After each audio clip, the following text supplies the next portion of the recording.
And that's what the Biden impeachment probe is. It's a complicated storyline that you're not supposed to be able to figure out. You just know who the bad guys are. And the bad guys are Hunter and Joe Biden. That's all you need to know.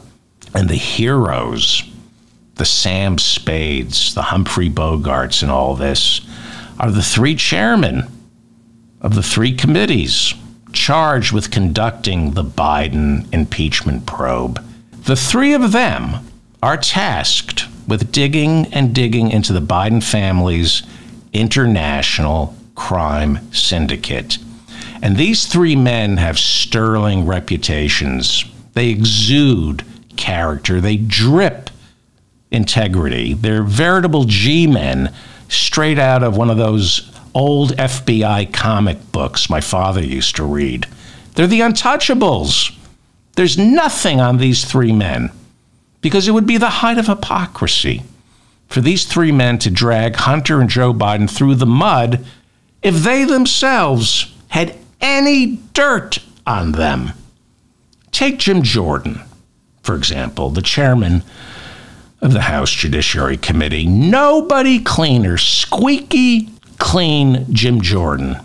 I mean, sure, he's the chairman of the House Judiciary Committee, went to law school, but failed the bar and lies to the American people by saying he never bothered to take the bar exam, because that's precisely why everybody goes to law school. So they don't take the bar and never have to practice law. I mean, why would you go to law school to practice law? That makes no sense. And sure, when he ran for speaker last autumn, Republicans who said they wouldn't vote for him got death threats, as did their wives, kids, and pets. And I'm not making it up about the pets. But hey, nobody actually got killed. They were just death threats. And sure, he refused a subpoena from the January 6th committee and wouldn't testify about the role he played in the lead up to the insurrection.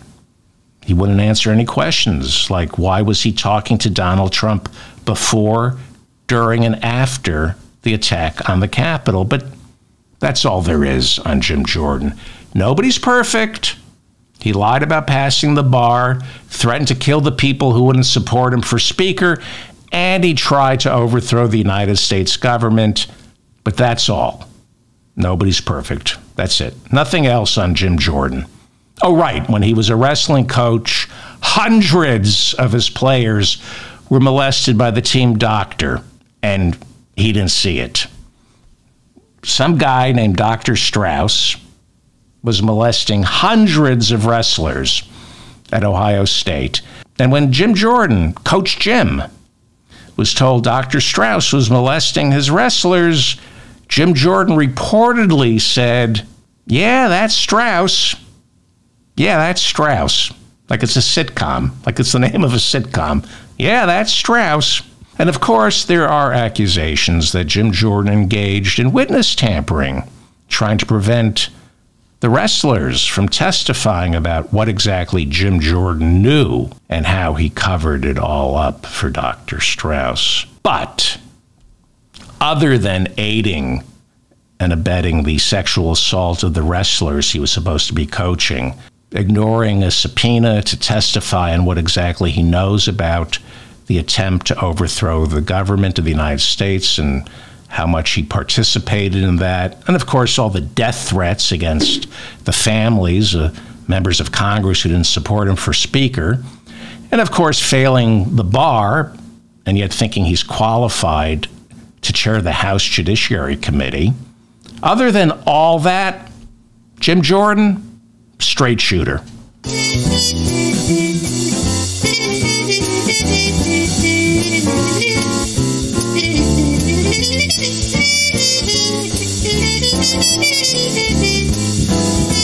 It's time right now for the David Feldman Show.